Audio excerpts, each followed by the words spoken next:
King Arthur Knight's Tale. Just what is this game? Well, in this video, we're going to be doing a first impressions and of course showing you real actual gameplay. We're going to be taking you through the, air quotes, tutorial mission and a little bit more besides so that we can get a real feel for what this game is actually about.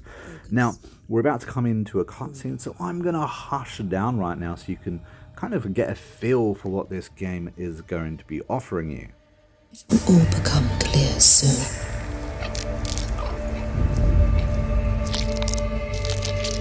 You were fighting in the last great battle for Britannia, when King Arthur's adversaries marched against the once and future king. You have committed dreadful acts to fulfill your destiny.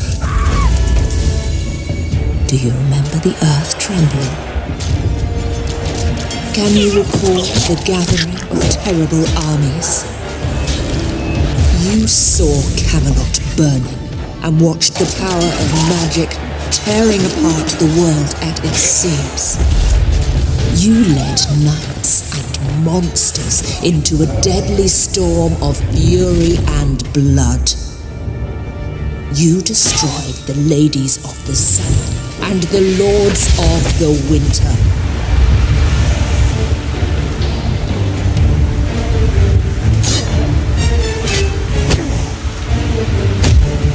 You have killed King Arthur, and with his dying breath, he struck you down. You both died, and yet you both live. You have unleashed something that cannot be stopped.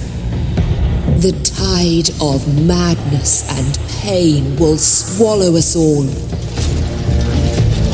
I have brought you back to end this nightmare, Sir Mordred. I want you to go on a knightly quest. I want you to finish what you have begun. Kill King Arthur, or whatever he has become, after I took his dying vessel to Avalon.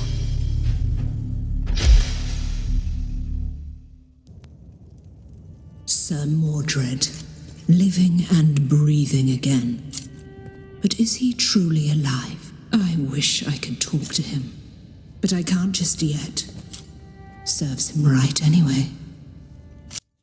Now that was a really cool cutscene, and as you can tell, you were one of the knights at a round table and you and King Arthur fought, but for whatever reason that wasn't the end of it. You've been transported to this other realm, and the Lady of the Lake has given you a knightly quest where you need to finish what you begun and of course kill King Arthur. Now this is a turn-based strategy game.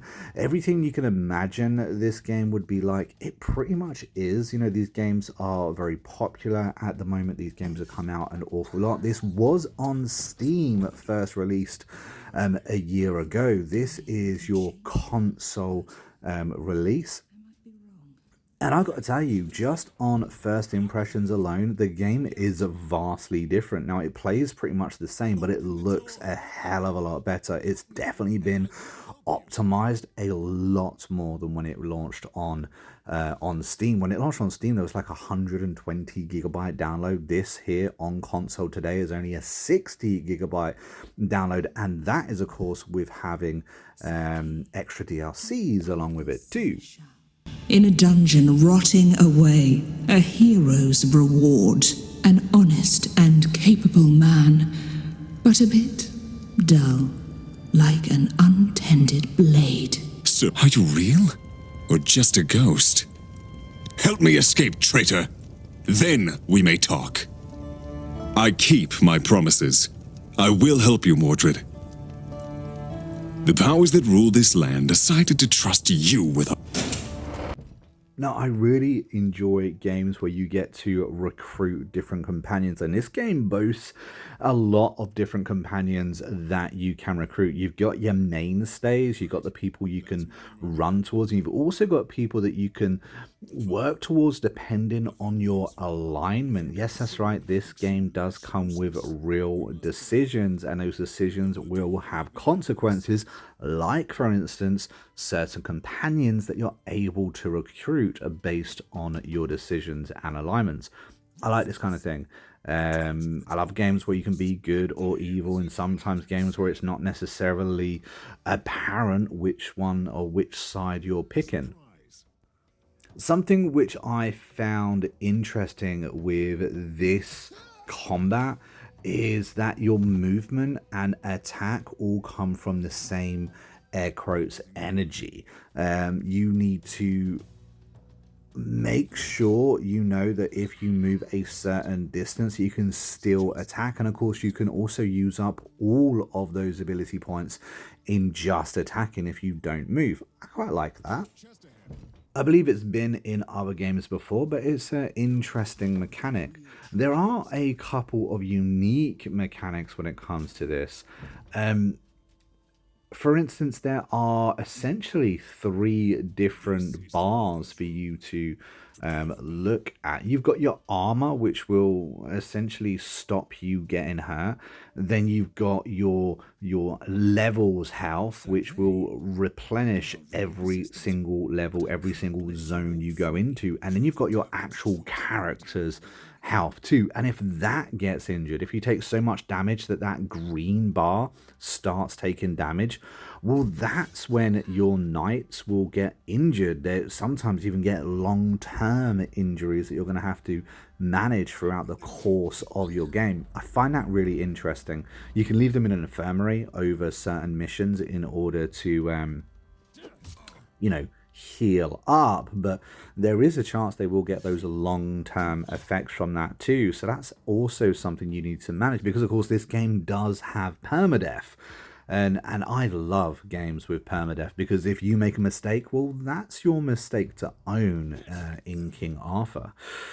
More to the point, this actually has that option when you load up a game as well, where you can have it so that way there's no manual save, so you can have it as an automatic thing. So your decisions, your consequences type of deal. I like games that allow you to do that. You know very well that diplomacy was never my strong suit. Now, for the sake of this video, I'm actually playing this on normal difficulty, but there are several different difficulties to this game. So if you are finding it a little bit hard, if you like those tougher kind of, unforgiving games, then this game has you covered with lots of different choices there. Now, like I said, I've actually played this game through before. In fact, I've released a full review for this game. So I was really, really excited to see it finally come onto console. It took me a minute. I haven't played this game for a little while, so it took me a minute to kind of reacquaint myself with the different controls in the game. But it's one that I'm really excited to see on console. Hopefully, a lot more people are going to be getting behind this game.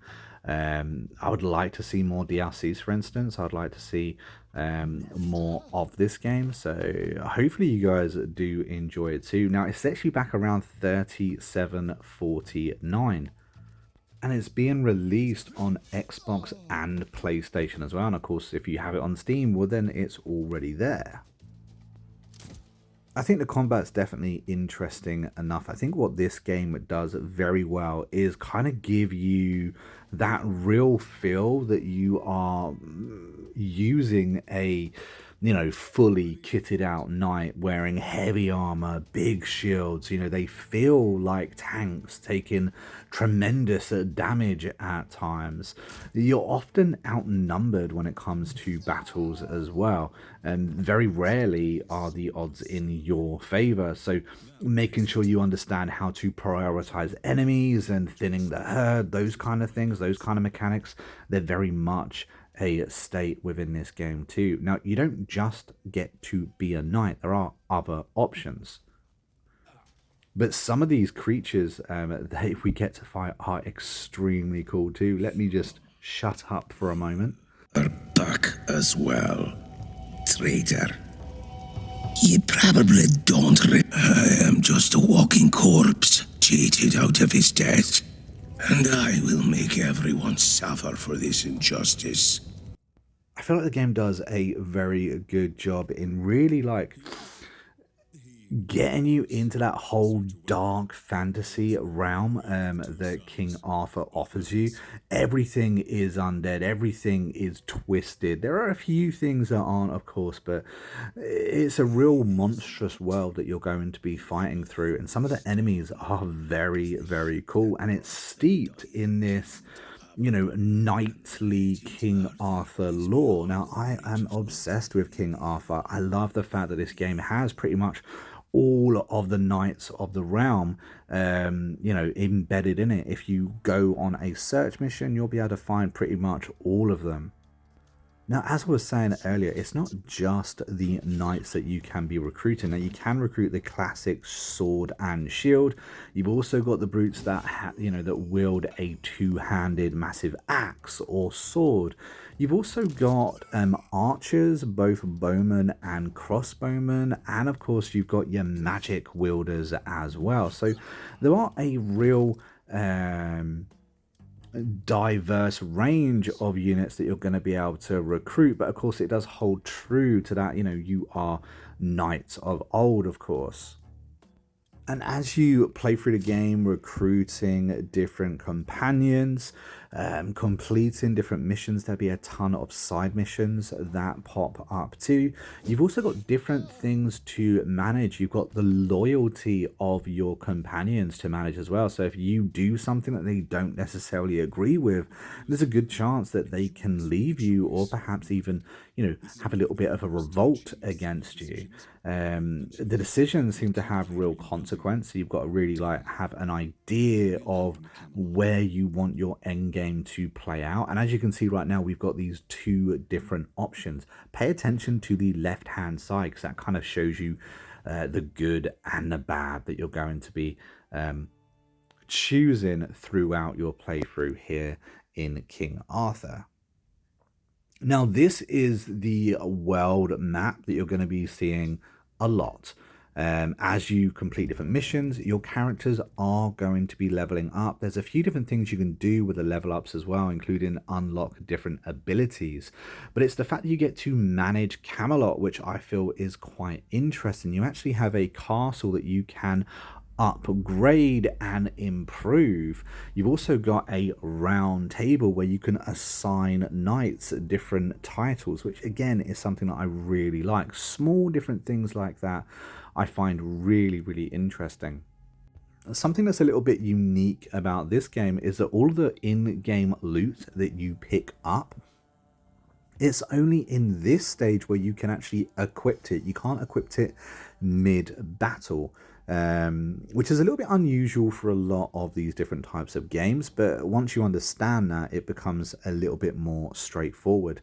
You do get your skill points for you to unlock different things, or even upgrade the current skills that you currently have too.